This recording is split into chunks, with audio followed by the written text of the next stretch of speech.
work as a post-colonial novel.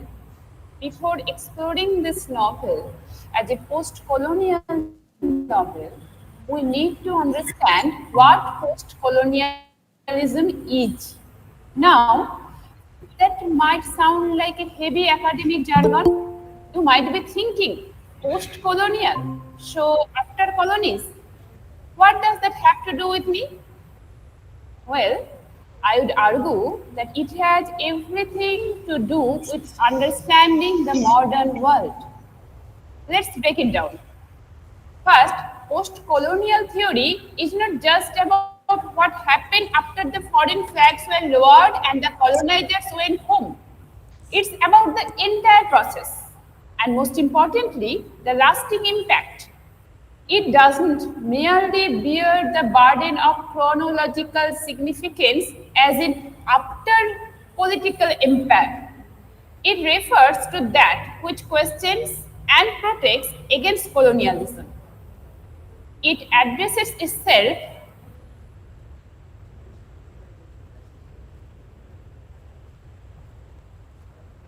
to the historical, political, cultural, and textual ramifications of the colonial encounter between the West and the non-West, dating from the 16th century to the present day. To understand it more deeply, we have to look back to the 15th and 16th centuries Europe. European modernity, or Renaissance, started during these centuries, and it emphasized even various other things like rational and optimal use of resources in order to achieve maximum profits. Modernization and industrialization after the 17th century needed sources of labor and raw materials and markets for their products. But European markets could not generate profits from within European sales alone.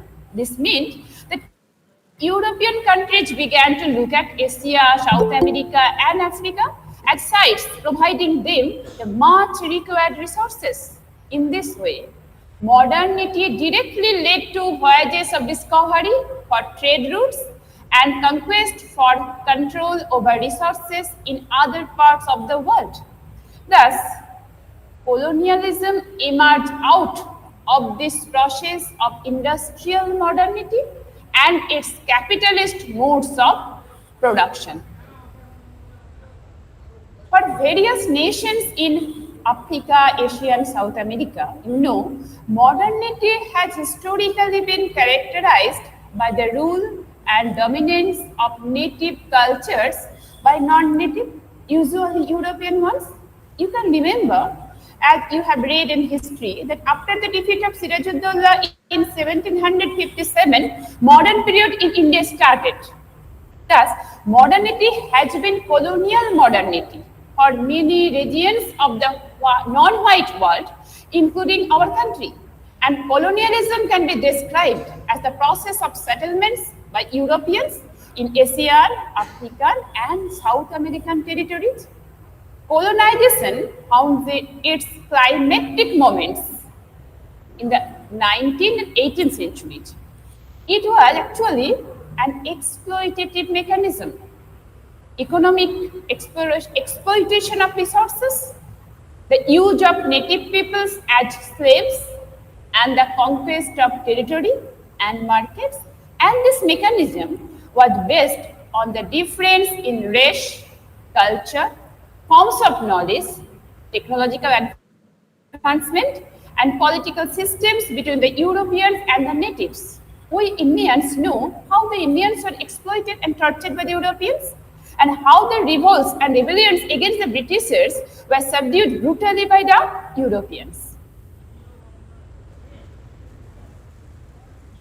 You know that structures or forms of colonialism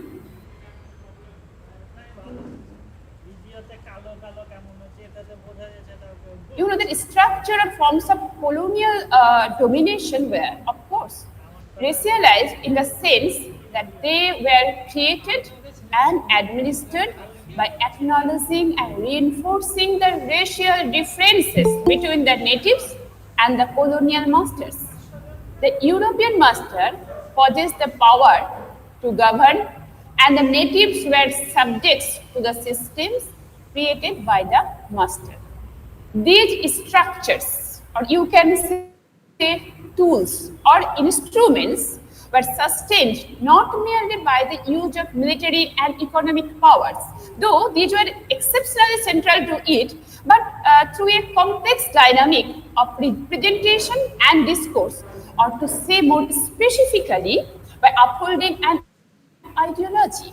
In other words, the story of colonization was told primarily by the colonizers. It was a narrative of bringing civilization to savage lands, a story of heroic explorers and primitive natives, a constructed us versus them narrative, where the colonized were always the other. They were strange, inferior, primitive, savage, and in need of control. And this ideology or this narrative was created by the colonizers. But the most surprising fact is that the colonial presence produced images and representations of natives, and these constructed images means that they are savage, they are primitive, and representation of natives were consumed by not only the colonial races back in Europe, but also by the native themselves. They began to believe themselves that they are actually savage and they need European education and culture. So this latter phenomenon where the native assimilated and believed he or her prejudiced and often downright false representation of him or herself by the European was made possible through the foreign education system, religion, and the law. And these are the forms of colonialism, or the structure of colonialism, or you can say the instrument and tools of colonialism. Here you can remember the Young Bengal movements in India. So the history of nations like India and countries in Africa is therefore very open, a history documented by the Europeans. So colonial modernity is thus a conjugation of acts of representation and acts of political and economic power.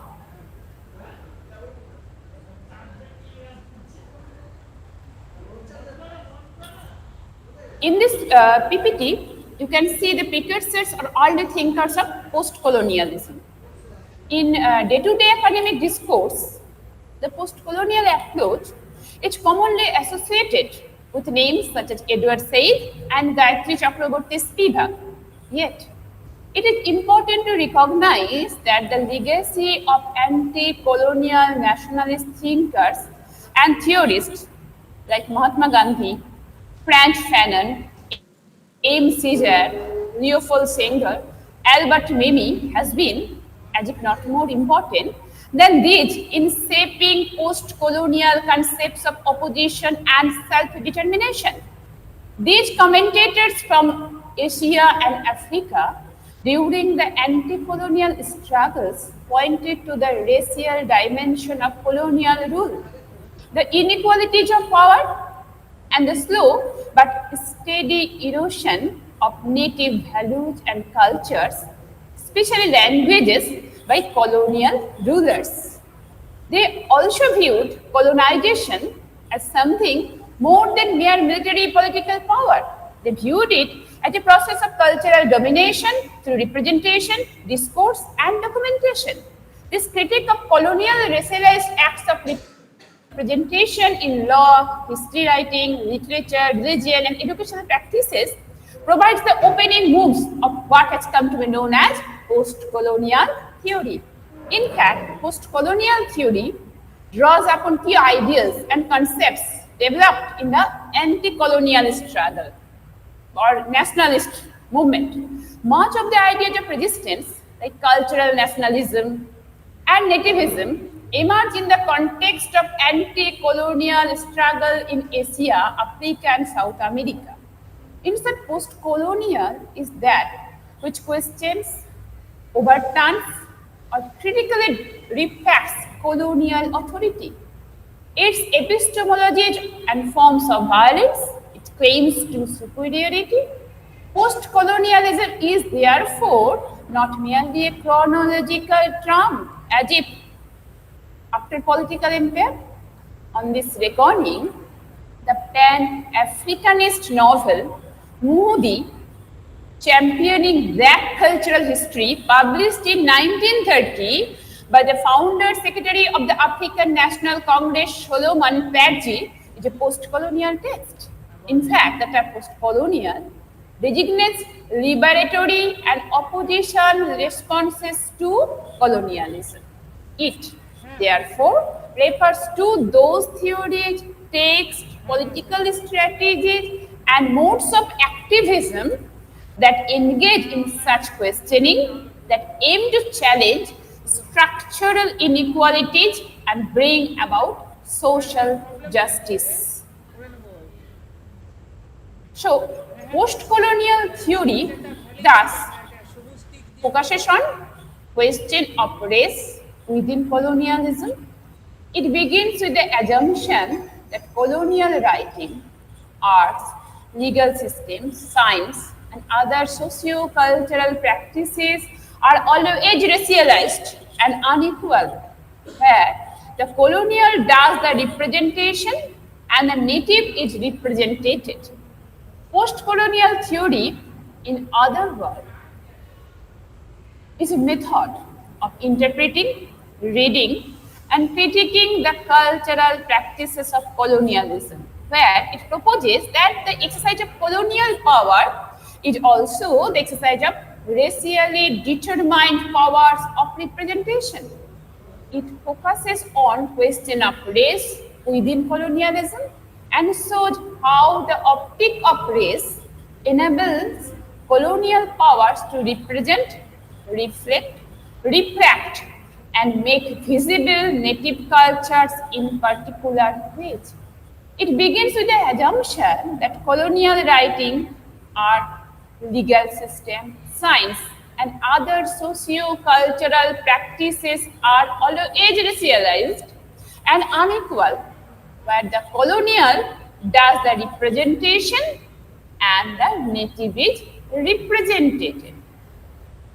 It considers how the encounter between the West and non-West shaped all those who were party to it, the colonizers as well as the colonized. In particular, studies of post-colonial cultures, texts, politics are interested in responses to colonial oppression, which were and are oppositional and contestatory, and not only openly so, but those which were subtle, sly, oblique, and apparently underhand in their protests.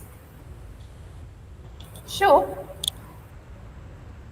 I think in my next class, I will be able to discuss about the thinkers of post-colonialism, especially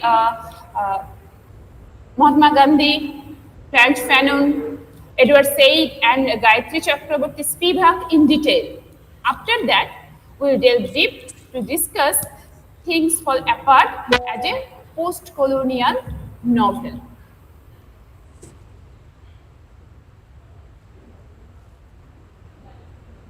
Thank you all.